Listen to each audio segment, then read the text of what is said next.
नमस्कार मंडळी, आज आहे शनिवार आणि आज 14 मार्च आहे आज. आणि हा ब्लॉग खूप म्हणजे पूर्ण दिवसभराचा ब्लॉग मी शूट केलेला आहे. म्हणजे हा तीन मिनी ब्लॉगमध्ये तुम्हाला बघायला मिळणार आहे. तर हा पार्ट 1 असणार आहे तुमच्यासाठी. तर बघू शकता इतके कामं असून दिवसभरात मी तुमच्यासाठी ब्लॉग शूट केलेले आहेत. तर बघू शकता तुम्ही, आज मी घोडभाजी केलेली होती. तर मी प्रतीकला दिलेलं होतं पापडकूट करून, कारण की आजचा शनिवार होता. आणि तशी पण आता 12:30ला स्कूल सुटणार आहे त्यांची, आणि त्याच्यानंतर मग ते ट्युशनला जातात आणि 2:30 वाजता घरी येतात. तर बघू शकता आज किती सुंदर फुल आहे गुलाबाचं. पूजा वगैरे झालेली आहे. तर अशी मी पूजा वगैरे करून घेतली. त्याच्यानंतर स्वयंपाक पण बनवून घेतला आणि 12:30 वाजेपर्यंत माझं सर्व कामं आटपून गेलेले होते. आणि त्यांनी प्रतीक घरी आलेले होते, त्यांनी बॉटल्स वगैरे भरल्या आणि पुन्हा ते ट्युशनला गेलेले होते.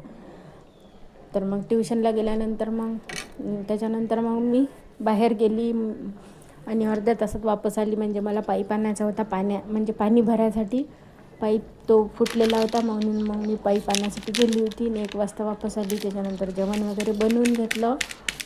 घोडभाजी बनवली होती आणि उन्हाळ्यात खूप छान लागते घोडभाजी. आणि तिखट कुरड्या वगैरे आज बनवून घेतल्या. ते पुढच्या ब्लॉगमध्ये तुम्हाला पाहायला मिळणार आहे. तर असं होतं आजचं जेवण. आणि आज मी मस्त ह्या घोडभाजीमध्ये टाकायसाठी कैऱ्या वगैरे घेतलेल्या होत्या. अशा कैऱ्या चिरून घेतल्या. त्याच्यानंतर मग त्याच्यामध्ये तिखट मीठ टाकलं आणि मस्तपैकी कैऱ्यांचं मस्त लोणचं बनवून घेतलं होतं.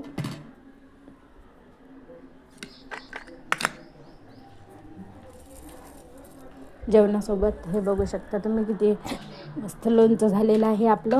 आणि पार्ट 2 तुम्हाला लवकरच बघायला मिळणार आहे.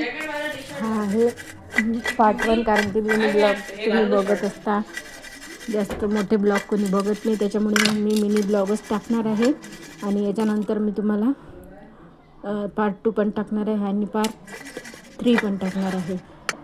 तर आजचाच ब्लॉग आहे तो, हा मिनी ब्लॉग. चला तर मग या लोणचं खायसाठी मस्तपैकी कैरीचं. आणि असं होतं आजचं जेवण. भात वगैरे बनवलेला होता आणि त्याच्यानंतर मग जेवण वगैरे झाल्यानंतर मग मी कुरड्या बनवायला घेतल्या. उन्हातच बनवल्या होत्या. बाय सर्वांना, भेटूया पुढील व्हिडिओमध्ये. श्री स्वामी समर्थ.